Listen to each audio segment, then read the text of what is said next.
So we've been looking at acids and bases, and we've noticed that acids are proton donors and have a hydrogen that can be given away, and then bases are proton acceptors. And we will be looking a lot at organic bases, so ones with carbon in them and a nitrogen. So with our proton donors, this H could be given to the H2O. That means this is donating protons. But on the other side, it's kind of like redox, where if we gave electrons, something had to receive them. So if I'm donating protons, this H2O has to accept protons, and that makes it acting like a base. Over here, if I have a base, then my base is accepting protons. And so that makes water the donor of the protons, and water is acting as an acid here. So I have an acid, I have a base here, but then I see something new, that water can act as a base, water can act as an acid. So I could say that compared to acids, water is a base, and over here I could say that compared to bases, water is an acid. We have a word for that, for a substance that can act as a base and an acid, which water is doing here. We would say that water is amphoteric. And that prefix amphi reminds me of amphibians, which can live on land and water, so they can do two things.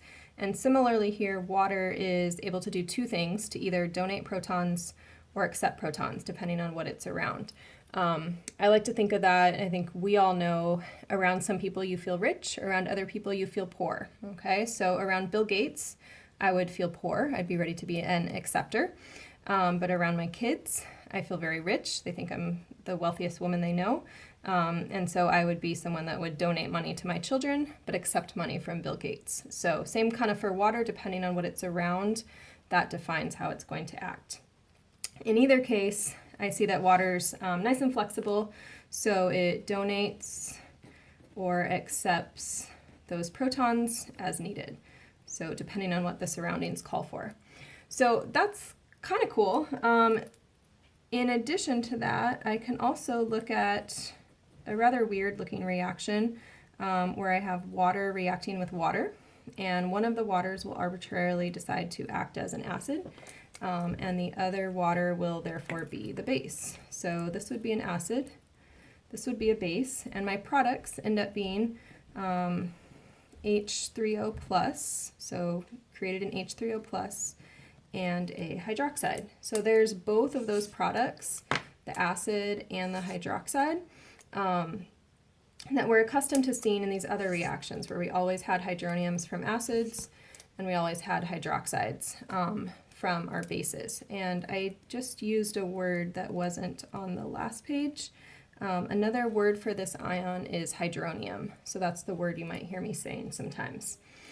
So if water can act as an acid and a base, and I get these equal portions of hydronium and hydroxide, then I could summarize that and say that in water, the hydroxide concentration is exactly the same as the hydronium concentration. And I'm using this notation here with these brackets. That just means the concentration of whatever's inside of it. So that would be in molarity. So when waters react, I get equal parts hydronium and hydroxide. Now, those quantities are tiny. This is why I don't think about having those ions. This would be 1 times 10 to the negative 7th molarity on both of these. So really tiny molarities. But because they're equal, I could say that water is neutral. Neutral meaning I have the same of one as the other, and they're opposites there.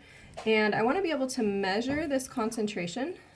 So we can talk about measuring the pH of solutions. And the pH is the power of hydrogen. So how much hydrogen do I have? So we're going to really focus in this class on what's the power of those H's. And the formula for that is pH equals negative log of the concentration of H+. Remember, H+ is exactly the same as this hydronium up here. So if I want to find the pH of water, I know what the concentration of hydronium is. So that would be a negative log of 1 times 10 to the negative 7th molarity. We're going to do calculations with logs in your head, so you're going to feel super smart by remembering one thing, that a log is the inverse of 10 raised to a power, so they cancel each other out. So this ends up being negative, and a negative 7 is all that's left. Two negatives make a positive, so I would say that my pH of water is 7. And that ends up being our neutral benchmark for pH. If I look over here, here's that pH of 7. Distilled water with no ions is right in the middle of our pH scale.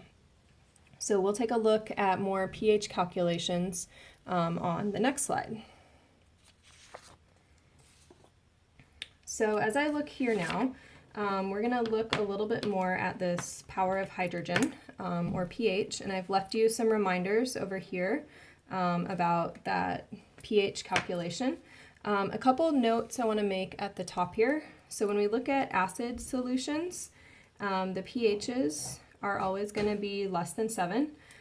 For example, you might have a hydronium concentration of 1 times 10 to the negative 5th molarity, and that is a relatively high H+ concentration. So I get low pHs, but I have high concentrations of H.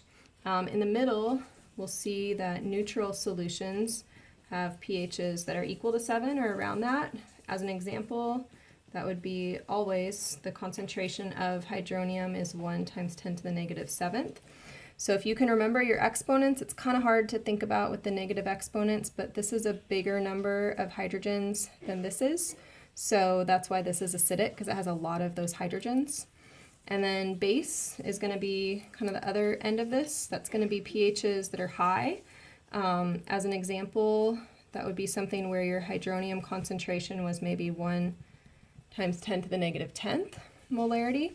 And that's a really tiny number, right? So I could say that this is low proton concentration, and this is relatively high pHs here. So high pH is tied to that exponent there. So if I have a pH that's less than 7, let's look at some of the problems here. Describe each of the following pH ranges using the relative quantity of H+, and if it is an acid or base. So pH is low. That tells me that I have relatively lots of H+ ions, just like we saw here, and low pHs are going to be acidic. So that's how I want to think about that. I'll leave these two to look at. On the digestive system, there's all kinds of changing pHs. So we start neutral, we get acidic, then we get basic, and then we're a little bit back to neutral. So on here, I'm going to let you find the most acidic region and the most basic region, and we'll check that in class later. Looking down here, another type of problem you do with pH is to calculate the pH. And so this is going to be using this equation right here to calculate. It's doing logs, but it's doing them easily in your head. So this would be pH equals negative log of 1 times 10 to the negative 9th.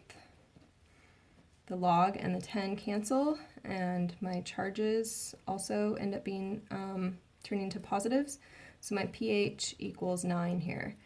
pH of 9 is greater than 7, so that tells me that this is a base. So you're going to end up looking at, on all of these, what's the exponent, and changing the sign on the exponent to figure out what the pH is. Pretty simple. The opposite of that is, given the pH, can you figure out the concentration of H+? And this is going to be just basically taking these numbers and flipping their sign and making them the concentration here. So this would be the concentration of H+ is going to be 1 times 10 to the negative 5 molarity. And pH of 5, it's lower than 7, so I know this is an acid.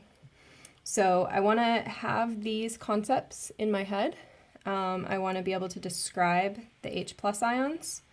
I want to be able to calculate the pH, so take that exponent, change the sign, and then I want to be able to go the opposite direction where I have the H that I can find from the pH. So negative sign, that becomes the exponent. I'll leave you some to practice here. And you'll notice in your textbook that sometimes they have a coefficient here that's something other than 1. I won't give you any of those, so they'll always just be 1 times 10 to whatever as you work pH problems. So go ahead and practice some of those. Bring any questions to class.